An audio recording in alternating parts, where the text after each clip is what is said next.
இது மகிமை நேரம். ஆண்டவராகிய இயேசு கிறிஸ்துவின் ஈடு இணையற்ற நாமத்தில் கிறிஸ்தவனின் உண்மையான அடையாளங்கள் அப்படின்ற இந்த தொடரின் 3ஆம் நாள் நிகழ்ச்சிக்கு மகிமை டிவி நேரில் அன்புடன் வாழ்த்தி வரவேற்கிறேன். இந்த உலகத்துல பணம், பதவி, புகழ், இப்படிப்பட்டதான காரியங்களை வைத்து நம்ம பெருமை பாராட்டி கொண்டு இருக்கிறோம், பெருமை பேசுவோம். அநேக நேரங்களில் என்னுடைய படிப்பு, என்னுடைய வேலை, என்னுடைய குடும்பம், என்னுடைய அந்தஸ்து அப்படின்னு சொல்லி சில காரியங்களை குறித்து நம்ம பெருமை பாராட்டுகிறவர்களாய் காணப்படுகிறோம். ஆனா பரலோக ராஜ்யத்துல ஒரு ரூல் இருக்கு. என்ன ரூல் அப்படின்னா, தன்னைத்தான் தாழ்த்துகிறவன் உயர்த்தப்படுவான், தன்னைத்தான் உயர்த்துகிறவன் தாழ்த்தப்படுவான் அப்படின்னு சொல்லி இந்த ரூல் காணப்படுகிறது. ஆண்டவரே தன்னை தாழ்த்தினார் அப்படின்னு சொல்லி நம்ம பார்க்கிறோம். இந்த தாழ்மை மனிதனை என்ன செய்யும் அப்படின்னா, ஒரு தெய்வத்தன்மை உடையவர்களாக மாற்றும். ஆனா இந்த பெருமை என்ன செய்யும் அப்படின்னா, மனிதனை மிருகமாக மாற்றுகிற தன்மை உள்ளதாய் காணப்படுகிறது. நாம் தாழ்மையை தரிக்கணும். அதுதான் கிறிஸ்தவர்களுக்குடைய அடையாளம். நம்ம தாழ்ந்து போகிறோம் அப்படின்னா, இது அவங்க எனக்கு கெத்து காமிக்க முடியல, அவங்க என்னை இழிவா நினைப்பாங்க அப்படி என்பது அல்ல. சுயநலமான காரியங்களை வெறுத்து ஆண்டவர் தான் எனக்கு மேலாக அப்படின்னு சொல்லி நம்மை ஆண்டவருக்கு கீழாக தாழ்த்துவது. நமக்கு வருகிற பணம், புகழ், பதவி, நம்முடைய வேலை, அந்தஸ்து, சம்பாத்தியம் எல்லாம் ஆண்டவரால் தான் கிடைத்தது அப்படின்னு நம்ம சொன்னாலே அது நம்மை தாழ்த்துகிறதற்குரிய அடையாளமாய் காணப்படுகிறது. பிலிப்பியர் 2ஆம் அதிகாரம் 8ஆம் வசனத்துல இப்படி சொல்லப்பட்டிருக்கிறது. அவர், அதாவது இயேசு கிறிஸ்து மனுஷ ரூபமாய் காணப்பட்டு மரண பரியந்தம், அதாவது சிலுவையின் மரண பரியந்தமும் கீழ்ப்படிந்தவராகி தம்மை தாமே தாழ்த்தினார் அப்படின்னு சொல்லி சொல்லப்பட்டிருக்கிறது. அவர் வெறுமையாக்கினார், அவர் அடிமையின் ரூபம் எடுத்தார், தாழ்த்தினார். ஆண்டவர் இப்படி தாழ்த்தினதுனால எல்லா நாமத்திற்கு மேலான நாமத்தை உடையவராக அவர் உயர்த்தப்பட்டார் அப்படின்னு சொல்லி நம்ம பார்க்கிறோம். அப்போ நம்ம தாழ்மை கிறிஸ்தவர்களுக்குரிய மிக முக்கிய அடையாளமாய் காணப்படுகிறது. இந்த தாழ்மையின் இரு பக்கங்களை குறித்து நம்ம பார்க்க போகிறோம். தாழ்மையை தரித்தா என்ன ஆசீர்வாதம், நாம் பெருமையை உள்ளவர்களாய் காணப்பட்டா என்ன விளைவு அப்படின்னு சொல்லி இந்த நாள்ல தியானிக்க போகிறோம். நம்ம தாழ்மையா இருக்கும் போது, நம்ம தேவனுக்கு முன்பாகவும் மனிதர்களுக்கு முன்பாகவும் நம்ம தாழ்த்தும் போது ஆண்டவர் நம்ம இந்த உலகமே போற்றுகிற அளவுக்கு நம்மளை உயர்த்த தேவனா இருக்கிறாரு. யோவான் ஸ்நானகன் குறித்து நம்ம பார்த்தோம் அப்படின்னா, அந்த காலத்துல யோவான் ஸ்நானகன் ஆண்டவருக்கு இயேசு கிறிஸ்துவுக்கு வழியை ஆயத்தம் பண்ண வந்த தூதனாய் காணப்பட்டாரு. அவர் அந்த பணியை செவ்வையாய் செய்து கொண்டிருந்தார். அவங்க அந்த நிறைய மக்கள் அவரை தேடி வந்தாங்க, அவருடைய பிரசங்கத்தை கேட்க வந்தாங்க. லட்சக்கணக்கான மக்கள் என்ன ஞான ஸ்நானம் பெறுகிறாங்க. அங்க ராஜாக்களே அவரை குறித்து பயப்படுறாங்க. அநேகர் அவருடைய பிரசங்கத்தை வந்தாங்க. அந்த யூதேயா தேசத்துல அந்த டைம்ல அவருதான் சூப்பர் ஸ்டாரா காணப்பட்டாரு.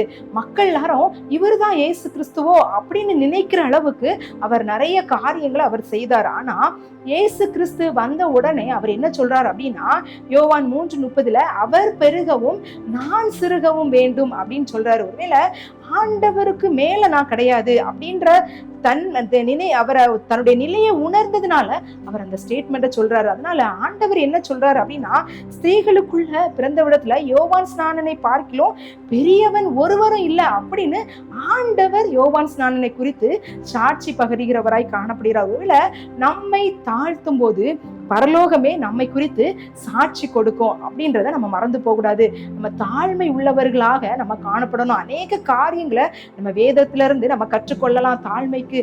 ஆனா தாழ்மை அப்படின்றது கிறிஸ்தவர்களுக்கு காணப்படக்கூடிய மிக முக்கிய ஒரு அடையாளமாய் காணப்படுகிறது.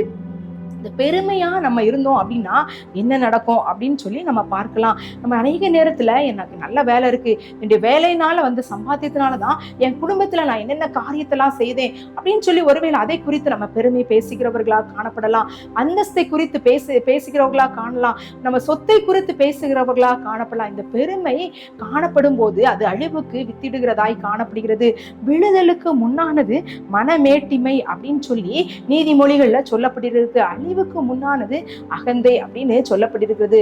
அப்ப அதே மாதிரி பெருமை உள்ளவர்களுக்கு தேவன் எதிர்த்து நிற்கிறார் அப்படின்னு சொல்லப்பட்டிருக்கிறது. இந்த பெருமை அந்த தூதன் லூசிஃபரை சாத்தானா பரலோகத்திலிருந்து நரகத்துக்கு தள்ளியது இந்த பெருமை தான்.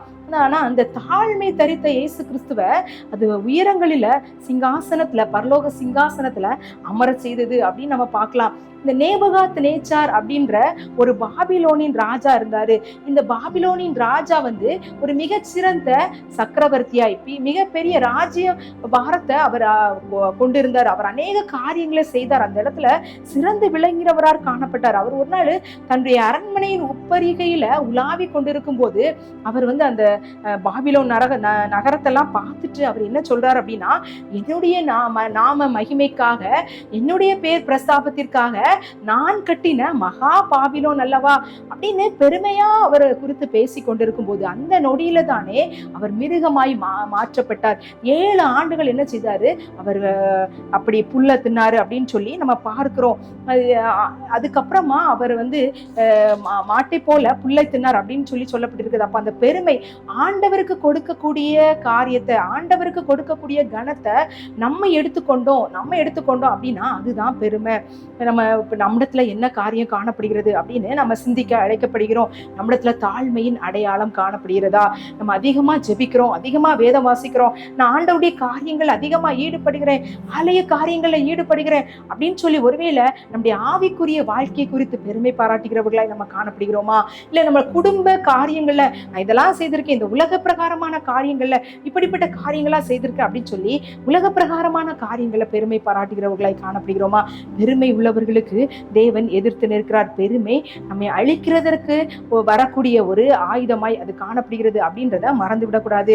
அதனால நாம் எப்போதும் தாழ்மை உள்ளவர்களாக நம்ம இருக்கணும். எவ்வளவு பெரிய நம்ம அந்தஸ்துல இருந்தாலும், எவ்வளவு பெரிய அதிகாரத்துல இருந்தாலும், எவ்வளவு பணம் நமக்கு இருந்தாலும், எவ்வளவு புகழ் இருந்தாலும், என்ன பெரிய வேலையில இருந்தாலும், இது எல்லாவற்றையும் தந்தது ஆண்டவர் தான் அப்படின்ற ஒரு தாழ்மையை நம்ம தரிக்கணும் அப்படின்னு ஆண்டவர் விரும்புகிறதா. அதுதான் கிறிஸ்தவர்களுக்குரிய ஒரு அடையாளமாய் காணப்படுகிறது. இந்த அடையாளத்தை ஆண்டவர் நமக்கு தரணும். இந்த பெருமையான காரியங்கள் எல்லாம் விட்டு மனத்தாழ்மையாய் சாந்தத்தை நம்ம தரித்து கொள்ளணும் அப்படின்னு ஆண்டவர் விரும்புகிறார். அந்த காரியத்தை ஆண்டவர் நமக்கு தரணும் அப்படின்னு சொல்லி நம்ம ஜெபிக்கலாம்.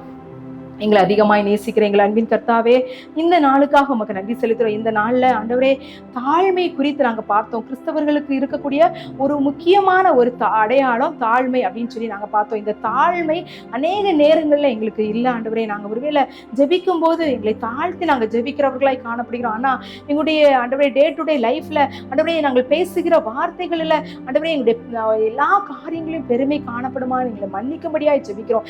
பெருமை உள்ளவர்களுக்கு எதிர்த்து நிற்கிற தேவனா இருக்கிறீர் ஆண்டவரே.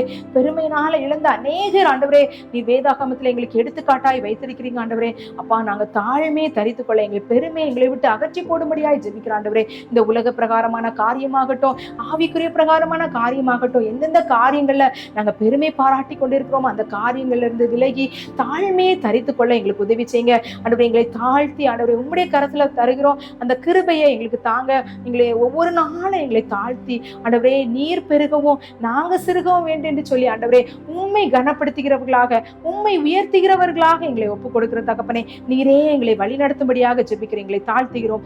நீர் பெருக நாங்கள் சிறுக. இயேசுவின் மூலம் ஜெபிக்கிற நல்ல பிதாவே, ஆமென்.